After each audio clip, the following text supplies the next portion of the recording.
सरकार का गठन अगर सेवा के लिए होता है तो मंत्रिमंडल का विस्तार उसी समय हो जाता है। सरकार का तो गठन इसलिए हुआ है कि भाई जो लूट और भ्रष्टाचार जो पिछले 4 साल में हुआ है उसके आगे बढ़ाने के लिए अभी कौन कितना हक लेगा, किसकी कितनी शेयरिंग होगी, कितना किसका पार्टिसिपेंट होगा और कौन किस मंत्रिमंडल के माध्यम से, मंत्री पद के माध्यम से इस झारखंड को लूटेगा। मान जो सरकार है चंपई जी की, ये जब इन्होंने खुद ही स्वीकार किया है कि हम हेमंत पार्ट 2 हैं, तो इस लूट के नए कहानी के लिए आप लोग तैयार रहिए। नई स्टोरीज मिलेगी, नई कहानियाँ मिलेगी और नई नई राहुल जी जहाँ जाते हैं वहाँ भारतीय जनता पार्टी को बहुमत मिलता है। और हम लोगों ने कहा है कि भाई उनके यात्रा का हम लोगों ने स्वागत भी किया था और कहा था कि भाई झारखंड के अंदर 12 लोकसभा की सीटें हम लोगों ने 2019 में जीती थी। 2 लोकसभा सीटें हम लोग नहीं जीत पाए थे। राहुल जी के आने से 2 लोकसभा सीटें भी हमारी हो गई है और 14 लोकसभा जीतने का जो हम लोग का संकल्प है उसमें राहुल जी की यात्रा निश्चित रूप से बहुत सहायक सिद्ध होगी। बीजेपी तो लगातार भ्रष्टाचार के खिलाफ मुखर है। अभी जेसीसी सीजीएल में जिस तरह से बच्चों के साथ धोखा हुआ, धोखा क्या हुआ, एक क्रूर अपराध हुआ है और इस राज्य सरकार को अगर थोड़ा भी नैतिकता या शर्म है और ये चाहती है कि भाई युवाओं को न्याय मिले तो इमीडिएट उसको सीबीआई जांच करने का अनुशंसा करना चाहिए। झारखंड में राजनीति की उथल पुथल की संभावनाएं असीम बनती जा रही है। पहले झारखंड, फिर बिहार, फिर झारखंड की राजनीति कहीं अपदस्थ नजर आ रही है। लगातार ईडी की कार्रवाई चल रही है और पदाधिकारियों का ट्रांसफर पोस्टिंग भी लगा हुआ है।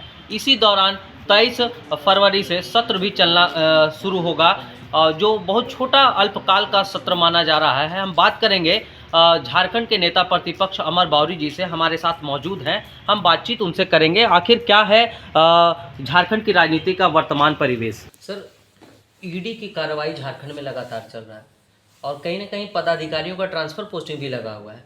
पहले नौशाद आलम ग्रामीण डीएसपी एसपी और इसके बाद आप देख रहे हैं कि रामनिवास यादव का भी ट्रांसफर हुआ है। तो क्या लगता है आपको? ये दोनों चीज़ें प्रशासनिक मामले से जुड़ी हुई है। ईडी की कार्रवाइयाँ भी अपने तरीके से उनके क्षेत्राधिकार में वो जितना कर सकते हैं वो कर रहे हैं और जो प्रशासनिक जो ट्रांसफ़र किया गया है वो भी प्रशासनिक अधिकारी जो सक्षम व्यक्ति है उन्होंने किया है।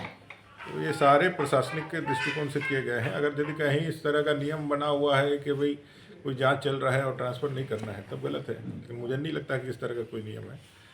जब तक कि कोई अथॉरिटी यह ना कहे कि भाई उनका ट्रांसफ़र किसी दूसरी जगह ना हो या कोई स्टैंडिंग ऑर्डर नहीं निकले तब तक इस तरह के कोई विषय मुझे लगता है नहीं उठती है।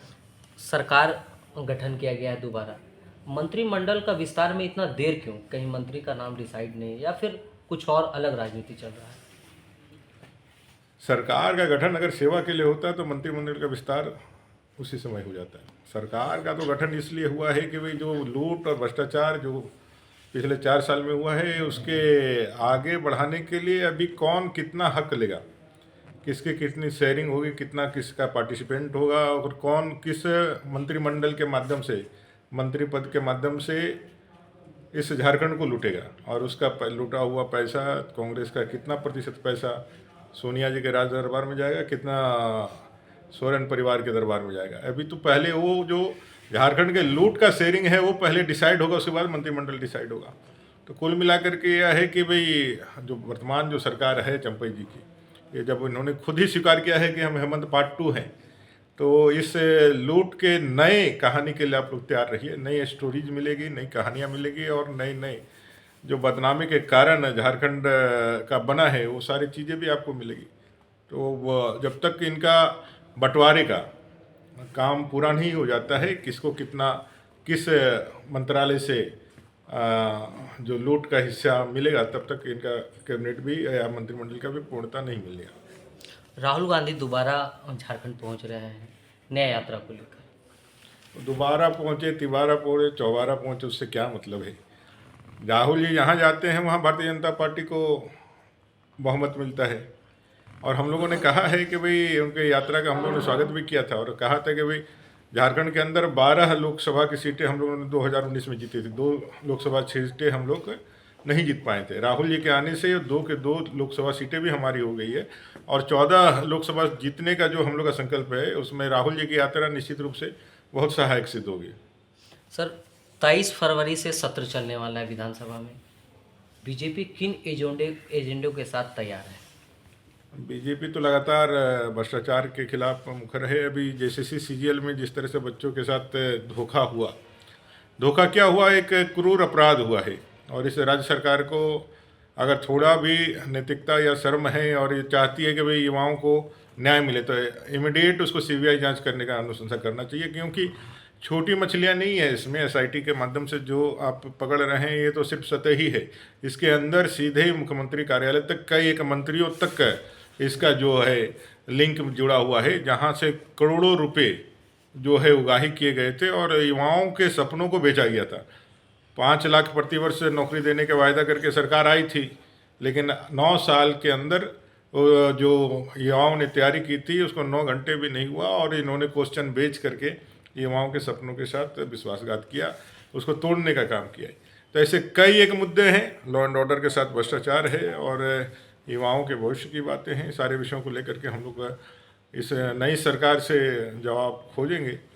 लेकिन इतना छोटा सा सत्र इन्होंने आहूत किया है, ये बचना चाहते हैं, भागना चाहते हैं जनता के विषयों से, विरोधियों के सवालों से।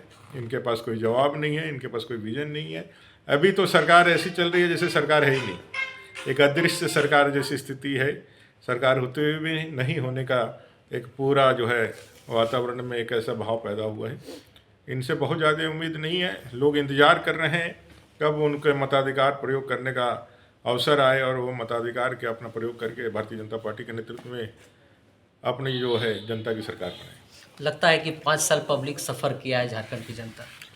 आम जनता से पूछ सकते हैं, आप भी एक जनता हैं, आप भी अपने आप को देख करके समझ सकते हैं कि आप भी इस समाज के ही अंग हैं। इस 5 साल में जो दुर्गति हुई है इस पूरे झारखंड की, आज से पहले कभी वो नहीं देखा था। हम लोगों ने कई एक कार्यकाल को कहते थे कि भाई ये भ्रष्टाचार की चरम है, लेकिन अभी वाला भ्रष्टाचार और अभी वाली दुर्गति, अभी जिस तरह से माँ बहनों के इज्जत आबरू और युवाओं के साथ खिलवाड़ हो रहा है, वो आज से पहले कभी नहीं था। दलित हो, आदिवासी हो, किसी के साथ न्याय नहीं हो रहा है, सभी के साथ अन्याय की पराकाष्ठा है। और यहाँ के स्थानीय लोगों का, मूलवासी लोगों का तो जिस तरह से हक और अधिकार छीना गया है, वो कभी भी वो माफ़ नहीं कर सकता। क्या लगता है कि लोकसभा चुनाव अप्रैल से जो हो रहा है उसमें विधानसभा भी निर्धारित हो रहा है? अभी ऐसा कुछ दूर दूर तक तो नहीं दिख रहा है। हम लोग लोकसभा की तैयारी में हैं और 14 के 14 कमल कैसे खिले और 400 से ज़्यादा सीटें जीत करके आदरणीय प्रधानमंत्री जी वापस देश के प्रधानमंत्री बने, इसके लिए भारतीय जनता पार्टी के कार्यकर्ता जी तोड़ मेहनत कर रहे हैं, उसके लिए लगे हुए हैं।